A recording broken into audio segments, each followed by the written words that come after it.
സ്വന്തം മകളെ ഒരു വശത്തേക്ക് തള്ളി മാറ്റിയിട്ട് മരുമകൻ വരുന്നത് കാണുമ്പോൾ ഓടുന്ന അമ്മായിയമ്മേ എന്താ പറയേണ്ടത്? സ്വന്തം മകൾ തന്നെയാണ് അമ്മയുടെ കഥ പറയുന്നത്. നമുക്ക് നോക്കാം. മാഡം, എൻ്റെ പേര് നികിത. യഥാർത്ഥ പേരല്ല. എനിക്ക് 26 വയസ്സുണ്ട്. എൻ്റെ കല്യാണം കഴിഞ്ഞിട്ട് 2 വർഷമായി. ആദ്യത്തെ 6 മാസം ഞങ്ങൾ വിദേശത്തായിരുന്നു. പക്ഷേ അതിനിടയ്ക്കാണ് എൻ്റെ ഹസ്ബൻഡിന് നാട്ടിൽ ഒരു സ്ഥിരം ജോലി കിട്ടിയത്.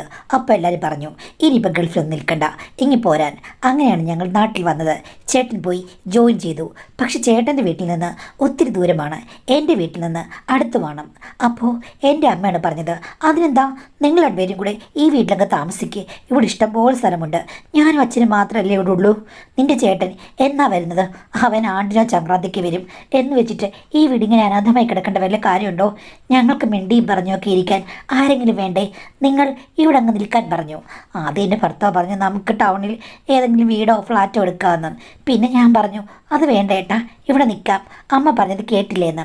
ഇനി എൻ്റെ കുടുംബത്തിൽ എനിക്ക് ചേട്ടനും കൂടിയുണ്ട്. ചേട്ടൻ ഫാമിലിയെ സെറ്റിൽഡാണ്. പ്രേമിച്ച് കല്യാണം കഴിച്ചതുകൊണ്ട് എൻ്റെ അമ്മയ്ക്ക് എൻ്റെ ചേട്ടനോട് അത്ര താല്പര്യമില്ല. പലപ്പോഴും മാത്രമേ വരികയുള്ളൂ. അമ്മയെ വിളിക്കുന്നതും അപൂർവമാണ്. പക്ഷേ അച്ഛനെ വിളിക്കും. അച്ഛന് ഇപ്പോഴും ജോലിയുണ്ട്. അദ്ദേഹവും സർവീസിലാണ്. 2 വർഷമായി അച്ഛന് സ്ഥാനക്കയറ്റം കിട്ടിയിട്ട്. അതുകൊണ്ട് തന്നെ പുള്ളി ഇത്തിരി ബിസിയാണ്. ചില ദിവസങ്ങളൊക്കെ ഓഫീസിനോട് തന്നെ തങ്ങും. പിന്നെ അമ്മയ്ക്കതിൽ പരിഭവമില്ല. എന്നും ഭർത്താവിനെ കാണുമെന്ന് നിർബന്ധവുമില്ല. അച്ഛൻ്റെ പണം മതി എന്നുള്ള സെറ്റപ്പാണ് അമ്മയ്ക്കെന്ന് എനിക്ക് പണ്ടേ തോന്നിയിട്ടുണ്ട്. അച്ഛനുമായി വലിയ അറ്റാച്ച്മെൻ്റ് ഒന്നുമില്ല. എങ്കിലും അച്ഛൻ എന്തെങ്കിലും പറഞ്ഞ് വഴക്കുണ്ടാക്കുന്നൊന്നും ഞാൻ കണ്ടിട്ടുമില്ല. അദ്ദേഹം പൊതുവെ പാവമാണ്. തനിയെ താമസിക്കാൻ എൻ്റെ അമ്മയ്ക്ക് യാതൊരു ഭയവുമില്ല. പിന്നെ ഞങ്ങൾ വന്നു കഴിഞ്ഞപ്പോഴേക്കും സെൻറ്റിമെൻറ്റ്സ് ഇറക്കിയതാണെന്ന് എനിക്കറിയാം. എന്തായാലും എന്നോട് വലിയ സ്നേഹമൊന്നുമില്ലെങ്കിലും മരുമകനോട് വലിയ സ്നേഹവും കൺസിഡറേഷനും ഒക്കെയാണ്. അതുതന്നെ ഭാഗ്യം. അല്ലെങ്കിൽ എൻ്റെ ഭർത്താവിന് ഇറിറ്റേഷൻ ഉണ്ടായിരുന്നെങ്കിൽ എന്തായിരുന്നു സ്ഥിതിയെന്ന് ഞാൻ ആലോചിക്കും. അമ്മയുടെ യഥാർത്ഥ സ്വഭാവം എൻ്റെ ഭർത്താവിൻ്റെ അടുത്ത് എടുക്കില്ല. എന്തുകൊണ്ടാണെന്ന് ഞാൻ ഓർത്തു. സാധാരണ അമ്മ അധികം ആളുകളെ ഒത്തിരി കാലമൊന്നും നല്ല സ്വഭാവത്തിൽ വെച്ച് പൊറപ്പിക്കില്ല. അത് കഴിയുമ്പോഴേക്കും എന്തെങ്കിലും നിസ്സാര കാര്യത്തിന് പൊട്ടിത്തെറിക്കുകയും ബഹളം ഉണ്ടാക്കുകയൊക്കെ ചെയ്യും. പക്ഷേ എൻ്റെ ഭർത്താവ് എന്തെങ്കിലും പറഞ്ഞാൽ അമ്മയ്ക്ക് ഓക്കെയാണ്. അമ്മായിയമ്മയും മരുമകനും തമ്മിൽ നല്ല ഒരു കോറിലേഷൻ ഉണ്ടെന്ന് എനിക്ക് തോന്നാറുണ്ട്. എന്തായാലും എൻ്റെ ഭാഗ്യമെന്ന് വീട്ടിൽ താമസിക്കാൻ തുടങ്ങിയപ്പോൾ ഞാൻ ആലോചിച്ചു. പിന്നെ ഇടയ്ക്ക് എന്നോട് കിടന്ന് ചാടാറുണ്ട്. അത് നോർമലായതുകൊണ്ട് ഞാൻ മൈൻഡ് ചെയ്യാറില്ല. ഞാനും തിരിച്ച് എന്തെങ്കിലുമൊക്കെ പറയും. സ്ഥിരം വീടുകളിൽ അങ്ങനെയുള്ളതാണല്ലോ. അച്ഛൻ എന്നോട് നല്ല വാത്സല്യമുണ്ട്. അച്ഛൻ എന്നെ കൊഞ്ചിക്കുന്നൊന്നും അമ്മയ്ക്ക് ഇഷ്ടമല്ല. ഭാര്യയെ നോക്കാൻ നേരമില്ല, മോളോട് അമിതമായ സ്നേഹം എന്നൊക്കെ പറഞ്ഞ് അച്ഛനെ കുറ്റപ്പെടുത്തും. അച്ഛൻ അത് മൈൻഡ് ചെയ്യാറില്ല. പുള്ളിയുടെ ഒരായുധം എന്ന് പറഞ്ഞു കഴിഞ്ഞാൽ മൈൻഡ് ചെയ്യാതിരിക്കുക. ഇനി എൻ്റെ അമ്മയുടെ മറ്റു കാര്യങ്ങൾ പറയുകയാണെങ്കിൽ നല്ല സുന്ദരിയാണ്. അമ്മയുടെ സൗന്ദര്യത്തിൻ്റെ പകുതി പോലും എനിക്ക് കിട്ടിയിട്ടില്ല. കറുകറുത്ത് നീളൻ മുടി, ഒതുങ്ങിയ ശരീരമാണ്. 2 മക്കളുടെ അമ്മയാണ്. ഇത്രയും പ്രായമുണ്ടെന്ന് പറയുകയില്ല. കാൽപാദങ്ങൾ പോലും നല്ല മിനുസമായിരിക്കുന്ന ഒരു സ്കിന്നാണ് അമ്മയ്ക്കുള്ളത്. എനിക്ക് പിന്നെ അച്ഛൻ്റെ സ്കിന്നോട് മിക്സ് ചെയ്ത് കിട്ടിയത് കൊണ്ട് ആ നിറമാണ്. പക്ഷേ അമ്മയ്ക്ക് അങ്ങനെയൊന്നുമല്ല. കണ്ടു കഴിഞ്ഞാൽ ഉടുത്ത് ഒരുങ്ങി വന്നു കഴിഞ്ഞാൽ ഏതോ ഒരു കൊച്ചമ്പ്രാട്ടിയാണെന്ന് തോന്നുന്ന രീതിയിലാണ് നടപ്പ് എടുപ്പൊക്കെ. അമ്മ പറയും, പണ്ട് ഞങ്ങളുടെ ബന്ധുക്കളൊക്കെ രാജകുടുംബത്തിലുണ്ടായിരുന്നെന്ന്. രാജകുടുംബക്കാർക്ക് വേറെ പണിയൊന്നുമില്ലേ എന്ന് പറഞ്ഞ് ഞാനും കളിയാക്കും. പക്ഷേ എന്തായാലും അവരുടെ ഫാമിലിയിൽപ്പെട്ട ആളുകൾക്ക്, സ്ത്രീകൾക്കാണെങ്കിലും പുരുഷന്മാർക്കാണെങ്കിലും സൗന്ദര്യം കനിഞ്ഞനുഗ്രഹിച്ച് കിട്ടിയിട്ടുണ്ട്. അമ്മ വെളുപ്പിനെ 5 മണിക്ക് എഴുന്നേക്കും. ചൂടുവെള്ളത്തിൽ കുളി നിർബന്ധമാണ്. അത് കഴിഞ്ഞ ശേഷം ഒരു പൂജയൊക്കെയുണ്ട്. പിന്നെ നല്ല വസ്ത്രങ്ങളൊക്കെ ധരിച്ച് മാത്രമേ അടുക്കളയിൽ കയറുള്ളൂ. അല്ലാതെ ഒരിക്കൽ പോലും അമ്മയെ മുഷിഞ്ഞ രീതിയിൽ നമുക്ക് കാണാൻ പറ്റില്ല. സൗന്ദര്യ സംരക്ഷണത്തിൽ അമ്മയ്ക്ക് അമ്മയുടേതായ ചില പൊടിക്കൈകളൊക്കെ ഉണ്ട്. അതുകൊണ്ട് എല്ലാ സമയത്തും ഫ്രഷ് ആയിരിക്കും. നമ്മളിപ്പോൾ ദൂരെ നിന്ന് പോയിട്ട് വന്നു കഴിഞ്ഞാൽ നമ്മുടെ തുണികളൊക്കെ മുഷിഞ്ഞ് നാറും. പക്ഷേ അമ്മയുടെ ശരീരം അങ്ങനെയല്ല, സ്വതവേ സുഗന്ധവാഹിയാണ്. അച്ഛൻ അത് പണ്ട് പറഞ്ഞ് ഞാൻ കേട്ടിട്ടുണ്ട്. അവളെ ഒരു താമരപ്പൂവിൻ്റെ ഗന്ധമാണെന്നും. അതിനി താമരയുടെ സ്പ്രേ അടിക്കുന്നതാണോ അതോ ആക്കൂടിയുള്ള ഗന്ധമാണോ എന്നൊന്നും എനിക്കറിയില്ല. ഞാൻ ചോദിച്ചിട്ടുണ്ട്. അപ്പോൾ പറയും, നിന്നെപ്പോലെയല്ല, ഞാൻ നല്ല വംശപരമ്പരയിൽപ്പെട്ടതാണ്, അതുകൊണ്ട് എൻ്റെ ദേഹത്തിന് സ്വതവേ സുഗന്ധമുണ്ടെന്നും. ഞാനിപ്പോൾ ചോദിക്കും, നിങ്ങൾ ആരാ, ദേവിയോ? അതേടി, ഞാൻ ദേവിയാണ്. അതെന്ന് നിന്നോട് ആര് പറഞ്ഞു? തർക്കങ്ങളും കാര്യങ്ങളുമൊക്കെ ഉണ്ടായിട്ടുണ്ട്. പക്ഷേ അമ്മയുടെ സ്വഭാവത്തിൽ ഇളക്കങ്ങളൊക്കെ ഉണ്ടെങ്കിലും ഏതെങ്കിലും രീതിയിലുള്ള ഒരു തെറ്റ് ഞാൻ കണ്ടിട്ടില്ലായിരുന്നു. പക്ഷേ ഒരു വട്ടം ചേട്ടൻ എന്നെ വിളിച്ച് സംസാരിക്കുകയാണ്. എൻ്റെ കല്യാണത്തിന് സമയത്താണ്. അപ്പോൾ ചേട്ടനൊക്കെ വരണമല്ലോ. എന്നാലും അച്ഛനാണ് കൂടുതൽ സംസാരിക്കുന്നത്. ഞാനിപ്പം എന്നോട് സംസാരിച്ചപ്പോൾ കാര്യങ്ങളൊക്കെ ഇങ്ങനെ പറഞ്ഞു കഴിഞ്ഞപ്പോഴേക്കും അമ്മ ഒട്ടും അടുക്കുന്നില്ല. ചേട്ടനുമായിട്ടൊന്ന് പറഞ്ഞു കഴിഞ്ഞപ്പോഴേക്കും ചേട്ടൻ പറഞ്ഞു അവരുടെ കാര്യം എനിക്ക് കേൾക്കേ വേണ്ട. ഞാൻ പലതും കാണാത്തതൊക്കെ കണ്ടിട്ടുണ്ട്. നിന്നോട് ഞാൻ പറയുന്നില്ലെന്ന് ഞാൻ നിർബന്ധിച്ചു കഴിഞ്ഞപ്പോഴേക്കും ചേട്ടൻ പറഞ്ഞു ഒരു ഉദാഹരണം ഞാൻ പറയാം. ഒരു വട്ടം അച്ഛനില്ലാത്തപ്പോൾ നീ കോളേജിൽ പോയ സമയത്ത് അപ്രതീക്ഷിതമായി ഞാൻ വീട്ടിലേക്ക് വന്നപ്പോൾ കണ്ട കാഴ്ച എനിക്ക് നിന്നോട് പറയാൻ പറ്റില്ല. എന്താ ചേട്ടാ എന്ന് ചോദിച്ചപ്പോഴേക്കും എടീ സുമോദിനെ നിനക്കറിയില്ലേ? സുമോദ് എന്ന് പറഞ്ഞു കഴിഞ്ഞാൽ ഞങ്ങളുടെ വീടിൻ്റെ അടുത്ത് തന്നെയുള്ള ഒരാളാണ്. അവൻ കുറച്ചൊരു കോഴിയാണെന്ന് എനിക്ക് തോന്നിയിട്ടുണ്ട്. പക്ഷെ ചെറുപ്പക്കാരനാണ്. എന്നേക്കാൾ കൂടി വന്നാൽ 3 വയസ്സിന് മൂത്താണ്. നല്ലൊരു കമ്പനിയിൽ ജോലിയുണ്ട്. എക്സിക്യൂട്ടീവ് ജോലിയാണ്. അതുകൊണ്ട് ഒരുങ്ങി ചമഞ്ഞാണ് നടക്കുന്നത്. അവൻ എന്തൊക്കെയോ രീതിയിൽ അമ്മയുമായി ഒരു അടുപ്പമുള്ളതായിട്ട് ചേട്ടന് തോന്നിയെന്ന് പറഞ്ഞു. പക്ഷെ ചേട്ടൻ എന്താ കണ്ടതിനോട് പറഞ്ഞില്ല. എനിക്ക് അന്ന് സംശയം തോന്നിയിരുന്നു. ഇനിയിപ്പോൾ വേറെന്തെങ്കിലും ഫുള്ളെ കണ്ടോ, അതോ ഇനി വീട്ടിനകത്തുനിന്ന് പുറത്തിറങ്ങി പോകുന്നത് കണ്ടോ, എന്തെങ്കിലും ആവശ്യത്തിന് വിളിച്ചതാണോ എന്നൊക്കെ എനിക്കന്ന് തോന്നിയിരുന്നു. പിന്നെ എൻ്റെ കല്യാണത്തിനൊക്കെ ഞാൻ അത്ര ശ്രദ്ധിച്ചില്ല. എന്നാൽ എൻ്റെ മനസ്സിൽ ഒരു കരട് വീണിട്ടുണ്ട്. അമ്മയ്ക്ക് അച്ഛനുമായിട്ട് അത്ര അറ്റാച്ച്മെൻ്റ് ഇല്ല. പക്ഷേ പുറത്തെന്തൊക്കെയോ അമ്മ മോഹിക്കുന്നുണ്ടെന്ന് എനിക്ക് പലപ്പോഴും തോന്നിയിട്ടുണ്ട്. ഹസ്ബൻഡ് വരുമ്പോൾ എന്നേക്കാൾ ആവേശം അമ്മയ്ക്കാണ്. സൽക്കരിക്കാനും ഒക്കെ ഹസ്ബൻഡ് പുറകെ മിക്കവാറും നടക്കും. എൻ്റെ ഭർത്താവിന് അതിലൊന്നും സംശയമോ അല്ലെങ്കിൽ പ്രശ്നവുമില്ല. എങ്കിലും എൻ്റെ സൗന്ദര്യമുള്ള ഹസ്ബൻഡിനോട് എനിക്ക് പൊസസീവ്നെസ് കൂടുതലായിരിക്കുമല്ലോ. അപ്പോൾ അമ്മ ഇങ്ങനെ ഒരുങ്ങിച്ചമഞ്ഞ് ഹസ്ബൻഡിനെ കൂടുതൽ പരിഗണിച്ച് നടക്കുന്നത് കുറച്ചു നാൾ കഴിഞ്ഞപ്പോൾ എനിക്ക് വല്ലാത്ത ഇഷ്ടക്കേട് തോന്നി തുടങ്ങി. അമ്മയോട് പറയാനും പറ്റില്ല, ഭർത്താവിനോട് പറയാൻ പറ്റില്ല. പക്ഷേ എൻ്റെ ഹസ്ബൻഡിനെ അമ്മ ഓടി ചെല്ലുന്നതും പരിചരിക്കുന്നതൊക്കെ ഒത്തിരി ഇഷ്ടമാണ്. അദ്ദേഹത്തിൻ്റെ അമ്മയും അങ്ങനെയൊക്കെ തന്നെയാണ്. ഇനി ആ ഫീലിങ്സിലാകും അദ്ദേഹം ഒന്നും എനിക്കറിയാം. എല്ലാ കാര്യങ്ങളും നന്നായിട്ട് അറിയാമെങ്കിലും പെണ്ണിൻ്റെ പൊസസീവ്നെസ് ഇല്ലേ മാഡം, അത് പോകുമോ? ഒരിക്കലുമില്ല. അമ്മയാണെങ്കിലും ആരാണെങ്കിലും പെണ്ണുങ്ങൾ സഹിക്കുമോ സ്വന്തം ഭർത്താവിൻ്റെ കാര്യത്തിൽ? അതുകൊണ്ട് ഇത് കൂടിക്കൂടി വന്നു കഴിഞ്ഞപ്പോഴേക്കും എനിക്ക് ഹസ്ബൻഡിനോടൊരു ദിവസം ഇത് സൂചിപ്പിക്കേണ്ടി വന്നു. അത് കേട്ട് കഴിഞ്ഞപ്പോഴേക്കും ഹസ്ബൻഡ് പൊട്ടിത്തെറിച്ചു. നീ എന്ത് വട്ടായി പറഞ്ഞത്? അമ്മ എന്നെ ഒരു മോനെ പോലെയാണ് കാണുന്നത്. നിനക്ക് നാണമില്ലടി ഇങ്ങനെയൊക്കെ പറയാൻ എന്ത് ചോദിച്ചു. എനിക്ക് പക്ഷേ ആ സമയത്ത് ഭർത്താവിനോട് ഒരു കാര്യം പറയേണ്ടി വന്നു. നിങ്ങൾ വിചാരിക്കുന്ന പോലെ ഒന്നുമല്ല. അമ്മ ഇത്തിരി പ്രശ്നക്കാരിയാണ്. എൻ്റെ ചേട്ടൻ എന്നോട് പറഞ്ഞതാണ്. ഒരു വട്ടം ചേട്ടൻ അപ്രതീക്ഷിതമായ വീട്ടിലേക്ക് കയറി വന്നു കഴിഞ്ഞപ്പോഴേക്കും അമ്മയും ദേ നമ്മുടെ വീടിനടുത്തുള്ളൊരു പയ്യൻ, നിങ്ങൾക്കറിയാം അവനും കൂടി നിൻ്റെ ചേട്ടൻ എന്താ കണ്ടത്? ഞാൻ പക്ഷേ എന്താ കണ്ടതെന്ന് കറക്റ്റ് അറിയില്ലെങ്കിലും ഞാനങ്ങ് പറഞ്ഞു. എന്താ കാണുന്നത്? ആണും പെണ്ണും കൂടെ എന്താ? അതെൻ്റെ ചേട്ടൻ അങ്ങ് കണ്ടു. സത്യം പറഞ്ഞാൽ എനിക്കറിയാത്തൊരു സ്റ്റേറ്റ്മെൻറ്റാണ് ഞാൻ പറഞ്ഞത്. എങ്കിലും എല്ലാം നടന്നു എന്ന് തന്നെയാണ് ഞാൻ പറഞ്ഞത്. അത് കേട്ട് എൻ്റെ ഭർത്താവ് മൂക്കത്ത് വിരൽ വെച്ചു. അയ്യോ, അങ്ങനെയൊക്കെ ഒരു ഇഷ്യൂ ഉണ്ടായിട്ടുണ്ടോ? ഉണ്ട് ചേട്ടാ, അതല്ലേ പറഞ്ഞത്. അതുകൊണ്ട് സൂക്ഷിച്ചും കണ്ടും ഇവിടെ നിന്നാൽ മതി. എന്നാൽ നമുക്ക് അങ്ങ് പോകാം, ടൗണിൽ അങ്ങനെ റൂം എടുക്കാം. ഞാൻ ആദ്യമേ പറഞ്ഞതല്ലേ. അത് നിങ്ങൾ പേടിക്കണ്ട. ഇങ്ങനെയൊക്കെ സ്നേഹം കാണിക്കുമ്പോഴേക്കും നിങ്ങൾ ഓക്കെ എന്നുള്ള മട്ടിൽ നിന്നാൽ മതി. ആവശ്യമില്ലാതെ നിങ്ങൾ സ്നേഹം പ്രകടിപ്പിക്കരുത് എന്ന് പറഞ്ഞു. അതെങ്ങനെയാടി അങ്ങനെ പറ്റുക? അമ്മ നല്ല സ്നേഹം പ്രകടിപ്പിക്കുമ്പോൾ ഞാൻ തിരിച്ച് ഒന്നും മിണ്ടാതിരുന്നാൽ എന്ത് തോന്നും? മിണ്ടണം, പക്ഷേ ഒരു നയത്തിന് നിൽക്കണം. നിങ്ങൾക്ക് കാര്യം മനസ്സിലായല്ലോ? എനിക്കറിയില്ല അമ്മയുടെ യഥാർത്ഥ സ്വഭാവം എന്നൊക്കെ ഞാൻ ഹസ്ബൻഡിനോട് പറഞ്ഞു. എന്നാലും എനിക്കിത് വിശ്വസിക്കാൻ പറ്റുന്നില്ല എന്ന് ഭർത്താവ് പറഞ്ഞു. പിന്നെ പറയാൻ പറ്റില്ല. അമ്മ ചെറുപ്പക്കാരെയും സുന്ദരിയുമായിട്ടാണല്ലോ ഇരിക്കുന്നത്. അപ്പോൾ ചെറുപ്പക്കാർക്കൊക്കെ ഇഷ്ടം തോന്നുന്നതിൽ അത്ഭുതം പറയാൻ പറ്റില്ല. അല്ല, നിൻ്റെ അച്ഛനും അമ്മയുമായിട്ട് അത്ര നല്ല ടേംസിലൊന്നും അല്ലല്ലോ. എന്താ പണ്ട് തൊട്ടേ വല്ല പ്രശ്നമുണ്ടോയെന്ന് ചോദിച്ചു. ഇതുവരെയും വീട്ടിലെ കാര്യങ്ങളൊന്നും അങ്ങനെയുള്ള കാര്യങ്ങൾ ഞാൻ ഹസ്ബൻഡിനോട് ഡിസ്കസ് ചെയ്തിട്ടില്ല. ഞാനിപ്പോൾ പറഞ്ഞു അറിയില്ല. പണ്ട് തൊട്ടേ അവർ തമ്മിൽ നല്ല കോർഡിനേഷൻ അല്ല. എനിക്ക് തോന്നുന്നത് അമ്മ വിവാഹ ജീവിതത്തിൽ ഒട്ടും സാറ്റിസ്ഫൈ അല്ലായിരുന്നെന്നാണ് തോന്നുന്നത്. പിന്നെ ഒരു കാര്യമുണ്ട്, ഞാനും നീയും തമ്മിലാണെങ്കിലും നല്ല ഇമ്പമുള്ളവരായിട്ടിരുന്നില്ലെങ്കിൽ പിന്നീടാണെങ്കിലും പ്രശ്നങ്ങളുണ്ടാകാം. ഒന്ന് പോ മനുഷ്യ, ഇപ്പം തന്നെ നിങ്ങൾ പ്രശ്നങ്ങളെക്കുറിച്ചാണ് പറഞ്ഞത്. അല്ലടി, നിൻ്റെ അമ്മയുടെ അച്ഛൻ്റെ ജീവിതം നോക്ക്. അവർ ആദ്യം കല്യാണം കഴിച്ചപ്പോൾ വലിയ പ്രശ്നമൊന്നുമില്ലല്ലോ. 2 കുട്ടികളൊക്കെ ഉണ്ടായില്ലേ? അത് കഴിഞ്ഞ ശേഷമല്ലേ പ്രശ്നങ്ങൾ ആരംഭിച്ചത്. അകന്നു പോയി കാണും. നല്ല അറ്റാച്ച്മെൻറ്റോടുകൂടി ജീവിച്ചില്ലെങ്കിൽ വലിയ പ്രശ്നമാണ് എന്ന് പറഞ്ഞ് ഹസ്ബൻഡിനെ കൊഞ്ചിച്ചു. പക്ഷെ അതിനിടയ്ക്ക് ഹസ്ബൻഡ് പറഞ്ഞു, എന്നാലും അമ്മയ്ക്ക് തീർത്താൽ തീരാത്ത മോഹങ്ങൾ സുഖങ്ങൾ ഉള്ളിൽ കാണും. അല്ലെങ്കിലും സാറ്റിസ്ഫൈഡ് അല്ലാത്തൊരു ജീവിതം എല്ലാ മനുഷ്യർക്കും ദുരിതമല്ലേ? ഞാൻ ചോദിച്ചു, നിങ്ങൾ അമ്മയുടെ സപ്പോർട്ടാണോ? ആ, അമ്മയ്ക്ക് പിന്നെ സപ്പോർട്ട് കൊടുക്കണ്ടേ? എന്തായാലും നിങ്ങൾ മറ്റു രീതിയിൽ സപ്പോർട്ടൊന്നും കൊടുക്കണ്ട. അതല്ലടി പറഞ്ഞത്.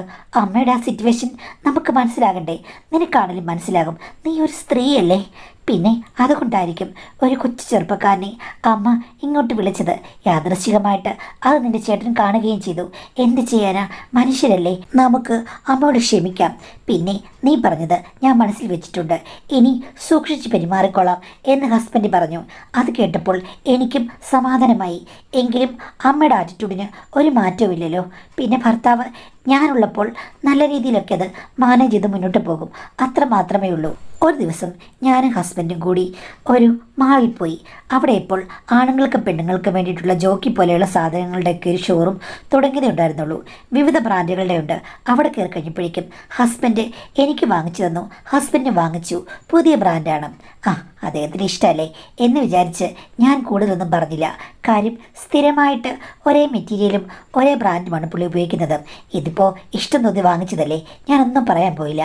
പക്ഷേ 2-3 ആഴ്ച കഴിഞ്ഞപ്പോഴേക്കും എന്നോട് പറഞ്ഞു, എടി ഇത് ശരിയാകാൻ തോന്നില്ല, ഭയങ്കര ചൂടാണ്, ചൊറിച്ചിൽ മറ്റെടുക്കുമെന്ന് എനിക്ക് തോന്നുന്നെന്ന് പറഞ്ഞു. ഞാൻ പറഞ്ഞെങ്കിൽ ഇത് ഉപയോഗിക്കേണ്ടെന്ന്. പക്ഷേ കുറച്ച് നാൾ കഴിഞ്ഞപ്പില്ലേ മാഡം, അറിയാതെ ഞാൻ നനച്ച് വെച്ചതിൻ്റെ കൂട്ടത്തിൽ അതങ്ങ് ഇരുന്നു. അദ്ദേഹം എടുത്ത് ഇട്ടുകൊണ്ട് പോയി.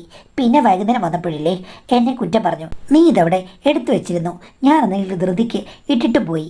അവസാനമായി കഴിഞ്ഞപ്പോഴേക്കും വൈകുന്നേരം ആകുമ്പോഴേക്കും വല്ലാത്തൊരു പുഴുക്കവും പ്രശ്നങ്ങളൊക്കെ. ഈ മെറ്റീരിയൽ എനിക്ക് പറ്റില്ലെന്ന് പറഞ്ഞു. ഞാൻ പോട്ടെ, ഞാനിനി അതെടുത്തങ്ങ് കളഞ്ഞേക്കാന്ന് പറഞ്ഞു. അപ്പോഴുണ്ട് അമ്മ അതിലൂടെ പോവുകയായിരുന്നു. പെട്ടെന്ന് വന്നിട്ട്, എന്താ മോനെ എടുത്ത് കളയുന്നേ? അപ്പോൾ ഞാൻ പറഞ്ഞു, ഒന്നുമില്ല അമ്മേ, പഴയ ചില വസ്തുക്കൾ കിടപ്പുണ്ട്, അതങ്ങ് എടുത്ത് കളയാമെന്ന് പറയായിരുന്നു എന്ന്. അപ്പോഴേക്കും ഹസ്ബൻഡ് പറഞ്ഞു, അങ്ങനെയല്ല അമ്മേ, ഇങ്ങനൊരു സംഭവം ഉണ്ടായിരുന്നു.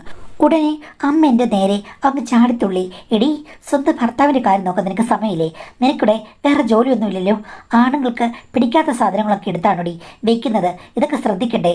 അവനൊന്ന് പറഞ്ഞതല്ലേ ചൊറിച്ചിലാണെന്ന്. അത് കഴിയുമ്പോഴേക്കും എടുത്ത് ഇടാമോ? ഇത്തരം മെറ്റീരിയലൊക്കെ ഇട്ട് എന്തെങ്കിലും പ്രശ്നമായി കഴിഞ്ഞാൽ നീ പിന്നെ എന്തോ ചെയ്യും എന്ന് പറഞ്ഞ് എന്നെ എന്തൊക്കെയോ പറഞ്ഞു. ശരിക്കും പറഞ്ഞ ഹസ്ബൻഡും ഞാനും വല്ലാതായിപ്പോയി. അമ്മ എന്തിനാണ് ഈ നിസ്സാര കാര്യത്തിന് ഇത്രയും ഒച്ച ഉയർത്തുന്നതെന്ന് എനിക്ക് മനസ്സിലായില്ല. ഞാൻ പറഞ്ഞ അമ്മ അത് അറിയാതെ എടുത്തു വെച്ചതാണ്, ഞാൻ എടുത്ത് കളയാൻ പോവുകയാണെന്ന് പറഞ്ഞു. അതാ നല്ലതും. അവന് ഇഷ്ടമുള്ള ബ്രാൻഡ് മാത്രം എടുത്ത് വെക്കാൻ നീ ശ്രദ്ധിക്കണം. മോനെ, ഇപ്പം എന്തെങ്കിലും കുഴപ്പമുണ്ടോ, എന്തെങ്കിലും പ്രശ്നമുണ്ടോ എന്ന് ചോദിച്ചു. ഹസ്ബൻഡ് ചമ്മിക്കൊണ്ട് പറഞ്ഞു, ഏയ് ഒന്നുമില്ല അമ്മേ, അല്ല ജസ്റ്റ് ഒരു അസ്വസ്ഥത. അസ്വസ്ഥത ഉണ്ടാകും. മെറ്റീരിയൽ പിടിച്ചില്ലെങ്കിൽ വലിയ പ്രശ്നമാണ്. ആണുങ്ങൾക്ക് ചൂട് കൂടിയാൽ പ്രശ്നമാണെന്ന് അറിയില്ലേ, ശ്രദ്ധിക്കണം എന്നൊക്കെ പറഞ്ഞിട്ട് അമ്മ സ്പീഡിൽ സ്റ്റെയർ കേസിൻ്റെ അടുത്തേക്ക് പോയി. ആ സമയത്ത് അച്ഛൻ മുകളിൽ നിന്ന് ഇറങ്ങി വരികയായിരുന്നു. അച്ഛനും അമ്മയും കൂടെ ഒന്ന് കൂട്ടിമുട്ടി. ഈ മനുഷ്യനെ കൊണ്ട് തട്ടിയും മുട്ടിട്ട് എങ്ങും നടക്കാൻ പറ്റില്ലോ, നീ ധൃതി വെച്ച് മേലോട്ടോടെ പോവാ എന്ന് ചോദിച്ചപ്പോൾ നിങ്ങൾക്ക് അറിഞ്ഞിട്ട് എന്താ കാര്യം എന്ന് പറഞ്ഞ് മുകളിലേക്ക് കയറിപ്പോയി. ഈ സംഭവം എൻ്റെ മനസ്സിൽ എന്തോ ഒരു വല്ലാത്ത നൊമ്പരമാണ് ഉണ്ടാക്കിയത്. എനിക്ക് ഒട്ടും ഇഷ്ടമായില്ല. ഹസ്ബൻഡിനോട് ഞാൻ പിന്നീട് അങ്ങനൊന്നും പറഞ്ഞില്ല. കാര്യം പുള്ളിക്ക് ഇറിറ്റേഷൻ ഉണ്ടായിക്കഴിഞ്ഞാൽ എൻ്റെ സന്തോഷമാണ് നഷ്ടപ്പെടുക. അന്ന് രാത്രി ഞാൻ സിറ്റൗട്ടിലിരിക്കുമ്പോൾ അച്ഛൻ വന്ന് എൻ്റെ അടുത്തിരുന്നു. എന്താ മോളെ നിൻ്റെ മുഖത്തിനൊരു മ്ലാനത? നീ നിൻ്റെ അമ്മയും തമ്മിൽ എന്തോ വഴക്കുണ്ടാക്കുന്നു കേട്ടല്ലോ, എന്താണ്? ഞാനപ്പോൾ ഈ കാര്യം പറഞ്ഞപ്പോൾ അച്ഛൻ പറഞ്ഞു, അല്ലെങ്കിൽ അവൾക്ക് ആവശ്യമില്ലാത്തൊരു കാര്യങ്ങൾ അന്വേഷിക്കുന്നതിൽ വലിയ മിടുക്കാണ്. എന്നാൽ എൻ്റെ കാര്യമൊന്നും അന്വേഷിക്കുകയില്ല. ഞാൻ പറഞ്ഞ അച്ഛാ, അതാണ് എനിക്കും അമ്മയുടെ സ്വഭാവം അത്രയ്ക്ക് അങ്ങോട്ട് ഇപ്പം പിടിക്കുന്നില്ലെന്ന് പറഞ്ഞു. നീ കാര്യമാക്കണ്ട, ശരിയാകും എന്നൊക്കെ പറഞ്ഞ് അച്ഛനെ സാന്ത്വനിപ്പിച്ചു. ഹസ്ബൻഡിന് ചേരാത്ത 2 എണ്ണം ഉണ്ട്. അത് 2ഉം എടുത്ത് കളഞ്ഞേക്കാം. ഒന്ന് ഉപയോഗിച്ചതാണ്, ഒന്ന് കഴുകി നനച്ച് വെച്ചിരിക്കുന്നതാണ്. എന്തായാലും ഞാൻ 2ഉം കൊണ്ട് വേസ്റ്റ് ബക്കറ്റിൽ ഇട്ടു. പിന്നീട് കൊണ്ട് കളയാമെന്ന് വിചാരിച്ചു. പക്ഷേ ഞാൻ മറന്നുപോയി. പിറ്റേ ദിവസം നോക്കിയപ്പോൾ കണ്ടില്ല. അമ്മ എടുത്ത് കളഞ്ഞായിരിക്കും എന്ന് ഞാനും വിചാരിച്ചു. പിന്നെ അതിനെക്കുറിച്ച് ചിന്തിച്ചില്ല. പക്ഷേ ഒരു 1-1.5 മാസം കഴിഞ്ഞപ്പോഴേക്കും എൻ്റെ അച്ഛൻ വന്നതിനോട് പറഞ്ഞു, മോളെ, എടി, ഞാൻ ഒരു സംഭവം നിന്നോട് പറയാം. പക്ഷേ ഇത് വെച്ച് നിനക്ക് പ്രശ്നങ്ങളൊന്നും ഉണ്ടാകരുത്. അതെന്താ അച്ഛാ എന്ന് ചോദിച്ചു കഴിഞ്ഞപ്പോഴേക്കും അച്ഛൻ പറഞ്ഞു, നിന്നോട് ഞാൻ ഇന്ന് വരെ പറഞ്ഞിട്ടില്ലെങ്കിലും കുറേ കാര്യങ്ങൾ എനിക്ക് നിന്നോട് പറയാനുണ്ട്. ഒന്നാമത്തെ കാര്യം, നിൻ്റെ അമ്മയും ഞാനും തമ്മിൽ പ്രത്യേകിച്ച് ഭാര്യ ഭർത്താക്കന്മാരാണെന്നുള്ള പേര് മാത്രമേ ഉള്ളൂ. ഒരു മുറിയിൽ 2 കട്ടിലുകളിലാണ് ഞങ്ങൾ ഉറങ്ങുന്നത്, നിനക്കറിയാമല്ലോ. അതിനെക്കുറിച്ച് കൂടുതൽ വിശദീകരിക്കാൻ ഞാൻ ആഗ്രഹിക്കുന്നില്ലെന്ന് പറഞ്ഞു. ഞാൻ പറഞ്ഞു, എനിക്കത് കേൾക്കുകയും വേണ്ട. അച്ഛൻ പറഞ്ഞു, എടി, അതല്ല പ്രശ്നം. ഞാൻ ഇന്ന് അവളുടെ മെത്തയുടെ അടിവശമൊന്ന് പരിശോധിച്ചു. അച്ഛൻ എന്തിനാണ് അമ്മയുടെ മെത്തയുടെ അടിവശം പരിശോധിക്കുന്നത്? എടി, അവൾ എന്നും വന്ന് എൻ്റെ മെത്തയുടെ അടിവശം പൊക്കി നോക്കും. അത് സ്ഥിരമാണ്. പണ്ട് ഭാര്യയില്ലോ എന്നോർത്ത് ഞാൻ അലമാരയുടെ താക്കോല് കൈ കൊടുക്കുമായിരുന്നു. ഇപ്പോൾ വർഷങ്ങളായിട്ട് കൊടുക്കാറില്ല. അവിടെ എല്ലാം അവൾ പരിശോധിക്കും. ഇനിയിപ്പം അവൾ അങ്ങനെ നെഗളിക്കണ്ട. എന്നാലും അച്ഛൻ ഇപ്പോൾ മെത്തയുടെ അടിവശം നോക്കി കഴിഞ്ഞപ്പോൾ എന്താ കണ്ടത്? എൻ്റെ പൊന്നുമോളെ, ഒരു ചെറിയ പ്ലാസ്റ്റിക്കിൽ പൊതിഞ്ഞ് 2 സംഗതികൾ ഞാൻ കണ്ടു. അത് അന്ന് പറഞ്ഞ മരുമകൻ്റെ സംഗതികളല്ലേന്ന് എനിക്കൊരു സംശയം എന്ന് പറഞ്ഞു. അത് കേട്ട് ഞാൻ ഞെട്ടിപ്പോയി. അച്ഛാ, ഞാനത് വേസ്റ്റ് ബക്കറ്റിലിട്ടതാണ്. അമ്മ എടുത്ത് കത്തിച്ചിട്ടുണ്ടെന്നാകുമെന്നാണ് ഞാൻ കരുതിയത്. അവൾ കത്തിച്ചിട്ടില്ല, സൂക്ഷിച്ചു വെച്ചിരിക്കുകയാണ്. അതും തലയണ വെക്കുന്ന ഭാഗത്ത്, നേരെ മെത്തയ്ക്കടിയിൽ എന്ന് പറഞ്ഞു. അത് കേട്ട് കഴിഞ്ഞപ്പോഴേക്കും ഞാൻ ഒന്ന് ഞെട്ടി. അച്ഛാ, എടി മോളെ, നിന്നോട് ഞാൻ വേറെ കാര്യം പറയാം. ഇവിടെ അവൾ പല അലുകുലത്തുകളും നമ്മളില്ലാത്തപ്പോൾ കാണിച്ചിട്ടുണ്ട്. എൻ്റെ മോൻ എന്നോട് ഒന്നിലധികം വട്ടം കാര്യങ്ങൾ പറഞ്ഞിട്ടുണ്ട്. നിന്നോട് ഞാൻ പറഞ്ഞില്ലെന്നേ ഉള്ളൂ. അമ്മ ഇവിടെ പലപ്പോഴും അത്ര ശരിയായ രീതിയിലല്ല നടന്നിരുന്നത്. ഞാൻ പറഞ്ഞച്ചാ, എനിക്ക് അറിയാം, അച്ഛനറിയാമായിരുന്നിട്ടും എന്താ മിണ്ടാതിരുന്നത്? ഞാൻ അവളെ ക്വസ്റ്റ്യൻ ചെയ്താണ്. അപ്പോൾ അവൾ പറഞ്ഞു, എനിക്ക് യാതൊരു കഴിവില്ലെന്ന് ലോകത്തോട് വിളിച്ചു പറയും. അതുകൊണ്ടാണ് അവൾക്ക് അങ്ങനെയൊക്കെയുള്ള ആശ്രയങ്ങൾ വേണ്ടി വരുന്നത് എന്ന് പറഞ്ഞ് എനിക്ക് തന്നെയാകും പ്രശ്നമെന്ന് പറഞ്ഞ് അവളെൻ്റെ നാവ് അടപ്പിച്ചു. എന്നാലും ഞാനിതറിഞ്ഞിരുന്നു. കാര്യം ചേട്ടൻ എന്നോട് ചെറുതായി സൂചിപ്പിച്ചിരുന്നു. അച്ഛാ, ഇടയ്ക്ക് ചില സിഗ്നലുകൾ കിട്ടിയതുകൊണ്ട് എൻ്റെ ഭർത്താവിനോട് ഈ കാര്യങ്ങളൊക്കെ ഞാൻ സൂചിപ്പിച്ചിരുന്നു. അമ്മയിൽ നിന്ന് അകന്ന് നടക്കണമെന്നും ഞാൻ പറഞ്ഞിരുന്നു. അതേതായാലും കാര്യമായി മോളെ, നീ നേരത്തെ പ്രിക്കോഷൻസ് എടുത്തല്ലോ. എന്നാലും മോളൊന്ന് ശ്രദ്ധിക്കണം. കാര്യം ഇവളുടെ ലക്ഷ്യം എന്താണെന്ന് അറിയില്ല. എന്തിനാണ് അവൾ അവിടെ അത് ശേഖരിച്ചു വെച്ചിരിക്കുന്നത്? തീർച്ചയായിട്ടും നിൻ്റെ ഭർത്താവിനോട് ഒരു കണ്ണുണ്ട്. നീ ഇവിടെ നിൽക്കുന്നത് എനിക്കിഷ്ടമാണെങ്കിലും ഈ സിറ്റുവേഷനിൽ ഞാൻ പറഞ്ഞത് മാറി താമസിക്കുന്ന നല്ലത്. അവൾ ലെക്കിൽ ലഗാനുമില്ലാതെ നടക്കുക എന്ന് അച്ഛൻ പറഞ്ഞു. അച്ഛൻ ഇതിൽ ഒന്നും ചെയ്യാൻ പറ്റില്ലേ? നിനക്കൊന്നും ചെയ്യാൻ പറ്റുന്നില്ല, പിന്നെ നീ എന്തിനാണ് എന്നോട് പറഞ്ഞത്? അവളുടെ മുന്നിൽ എനിക്ക് പിടിച്ചു നിൽക്കാൻ പറ്റില്ല. പിന്നെ അവസാനം പുരുഷന്മാരുടെ കയ്യിലാവും കുറ്റം. മോളെ, നീയും കിടന്ന് വഴക്കുണ്ടാക്കി കഴിഞ്ഞാൽ അവസാനം അത് നിനക്ക് പ്രശ്നമാകും. നമ്മുടെ ഫാമിലിയിലെ കാര്യങ്ങൾ പുറത്തറിഞ്ഞാൽ നാണക്കേട് മാത്രമാകും മിച്ചം. അതുകൊണ്ട് നീ ശ്രദ്ധിച്ച് പെരുമാറൂ.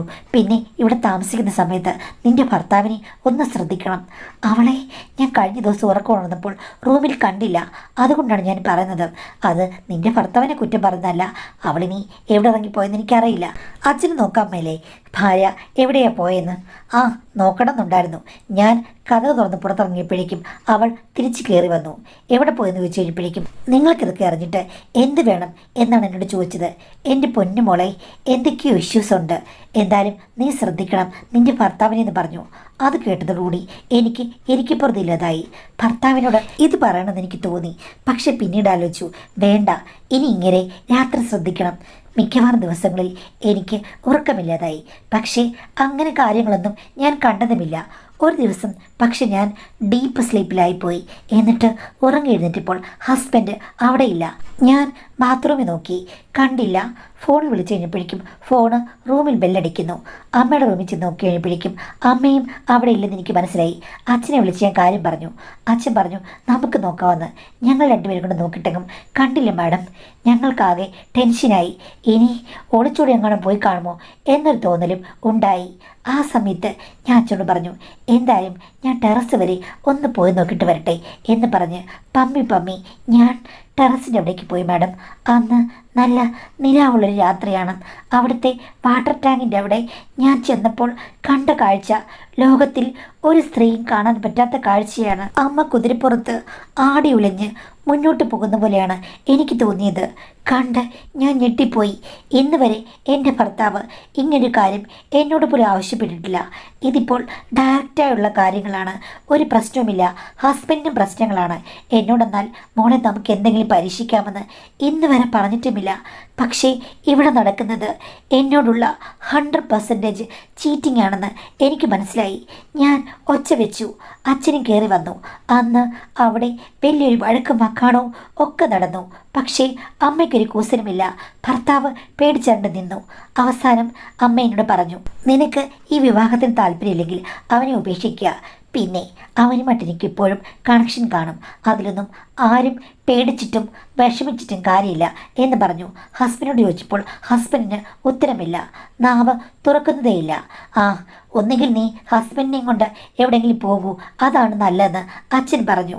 അത് കേട്ട് ഞാൻ ഹസ്ബൻഡിനോട് എത്രയ്ക്കൊക്കെ കാര്യങ്ങൾ ചോദിച്ചിട്ടും ഹസ്ബൻഡ് ഒന്നും എന്നോട് പറഞ്ഞില്ല. അറിയാതെ പറ്റിപ്പോയി എന്ന് മാത്രമാണ് പറഞ്ഞത്. അങ്ങനെ ഞങ്ങൾ അവിടുന്ന് മാറി ടൗണിലൊരു ഫ്ലാറ്റിലാണ് താമസിക്കുന്നത്. പക്ഷേ എത്രയൊക്കെ ആയിട്ടും ഞങ്ങൾ തമ്മിൽ പിന്നീട് പഴയ സ്നേഹം പുനഃസ്ഥാപിക്കാൻ കഴിഞ്ഞിട്ടില്ല. അതുമാത്രമല്ല, അമ്മ അച്ഛന് വീട്ടിലുണ്ട്. അമ്മ എന്നെ വെല്ലുവിളിക്കുന്ന പോലെയാണ് എപ്പോഴും സംസാരിക്കുന്നത്.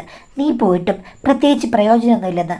എന്ന് വെച്ച് കഴിഞ്ഞാൽ ഇപ്പോഴും അവർ തമ്മിലുള്ള അന്തർധാര സജീവമാണ്. ഭർത്താവിനോട് ചോദിച്ചു കഴിഞ്ഞാൽ ആ കാര്യങ്ങൾ ഒന്നും പറയില്ല. എന്നാൽ എൻ്റെ കാര്യങ്ങൾ ഒന്നും നന്നായി നടക്കുന്നുമില്ല. ഇത് എന്തൊരവസ്ഥയാണ് മാഡം? ഇവിടെ ഞാൻ എന്താണ് ചെയ്യേണ്ടത്? ഈ ബന്ധത്തിൽ നിന്ന് പിരിയണോ? ഇങ്ങനെയുള്ള സിറ്റുവേഷൻസിൽ സ്ത്രീകൾ ആദ്യം ചെയ്യേണ്ടത് സ്വന്തം കാലിൽ നിൽക്കാൻ പഠിക്കുക എന്നുള്ളതാണ്. ഇപ്പോൾ ഭർത്താവിനെ ഉപേക്ഷിച്ച് നിങ്ങൾ വീട്ടിൽ പോയി നിൽക്കുന്നു, അയാളുമായി പിരിഞ്ഞു. പക്ഷേ അവിടെ അമ്മയുണ്ട്. അവർ തമ്മിൽ അവിടെ കാണുകയോ സംസാരിക്കുകയോ ചെയ്തു കഴിഞ്ഞാൽ നിങ്ങൾക്ക് എത്രത്തോളം തടയാൻ പറ്റും? അത് പിന്നെ നിങ്ങൾക്ക് എപ്പോഴും മനപ്രയാസമുണ്ടാക്കുന്ന ഒരു കാഴ്ചയാകും. അല്ലെങ്കിൽ ഹസ്ബൻഡ് നിങ്ങളും കൂടെ ഒരു കൗൺസിലിങ്ങിന് പോവുക, പറഞ്ഞ് മനസ്സിലാക്കി ഈ ബന്ധത്തിൽ നിന്ന് പിന്തിരിക്കുക. അല്ലെങ്കിൽ നിങ്ങൾ ഈ ബന്ധങ്ങളൊക്കെ അംഗീകരിക്കേണ്ടി വരും. പക്ഷേ ഈ പറഞ്ഞതുപോലെ ഒന്നും ഒട്ടും ഈസിയല്ല. ഒരു മനുഷ്യനെ നമുക്ക് അത്ര പെട്ടെന്ന് തിരുത്തിയെടുക്കാനും പറ്റില്ല. നിങ്ങളുടെ കാര്യത്തിൽ നിങ്ങളുടെ അമ്മ തന്നെയാണ് വില്ലത്തിയായി നിൽക്കുന്നത് കൊണ്ട് എപ്പോഴും സൂക്ഷിച്ചും കണ്ട് മാത്രമേ ചെയ്യാൻ പറ്റുകയുള്ളൂ. ഇനിയിപ്പോൾ നിങ്ങളുടെ ഭർത്താവിനെ നിങ്ങൾക്ക് നല്ല രീതിയിൽ മാറ്റിയെടുക്കാൻ പറ്റുമെങ്കിൽ അത് നല്ലൊരു വഴി തന്നെയാണ്. ക്ഷമിക്കാൻ പറ്റാവുന്ന കാര്യമാണെങ്കിൽ ക്ഷമിക്കുക. പക്ഷേ കൂട്ടു നിൽക്കാൻ പറ്റാവുന്ന കാര്യമാണെന്ന് ചോദിച്ചു കഴിഞ്ഞാൽ നമുക്കൊരിക്കലും പറയാൻ പറ്റില്ല അങ്ങനെ ചെയ്യണമെന്ന്. നിങ്ങൾക്ക് ഇഷ്ടമില്ലെങ്കിൽ ഈ ബന്ധം ഉപേക്ഷിക്കുക തന്നെ വേണം. പക്ഷേ ഈ പറഞ്ഞതുപോലെ അപ്പോൾ നിങ്ങൾക്ക് വീട്ടിലേക്ക് തിരിച്ചു പോകുന്നത് അത്ര കംഫർട്ടബിൾ സോണായിരിക്കില്ല. നിങ്ങൾ നിങ്ങളുടേതായ ഒരു ജോലിയും വരുമാനമൊക്കെ കണ്ടെത്തേണ്ട സമയം കഴിഞ്ഞിരിക്കുന്നു. നിങ്ങൾക്ക് തനിയെ താമസിക്കാനാണെങ്കിലും അല്ലെങ്കിലും ഒക്കെ ഈ വീട്ടിലെ കാര്യങ്ങളൊക്കെ ഇനി റിസ്ക് ആയിരിക്കും. അപ്പോൾ ഈ ബന്ധം പിരിയുക എന്നുള്ളതിനേക്കാൾ കൂടുതൽ ഭർത്താവിനെ ഒന്ന് കൊണ്ടുപോയി കൗൺസിലിംഗ് ഒക്കെ ചെയ്ത് നിങ്ങൾ രണ്ടുപേരും കൂടെ പോയിട്ട് ശരിയാക്കി എടുക്കാൻ പറ്റുമോ നോക്കുക. പിരിയുകയാണെങ്കിൽ പിന്നെ നിങ്ങളുടെ വീട്ടിൽ പോയി നിൽക്കുമ്പോൾ അവിടെയും മോശമായ ഒരു സിറ്റുവേഷൻസ് ആയിരിക്കും. അതൊക്കെ ശ്രദ്ധിക്കുക. നിങ്ങൾക്ക് മറ്റെവിടെയെങ്കിലും സ്വന്തമായി ജീവിക്കാൻ പറ്റുമെങ്കിൽ അങ്ങനെ ജീവിക്കുക. ഇങ്ങനെയുള്ള കാര്യങ്ങളൊക്കെ ആലോചിച്ചും കണ്ടും ഒക്കെ മാത്രം ചെയ്യുക. പെട്ടെന്ന് എടുത്ത് ചാടരുത്.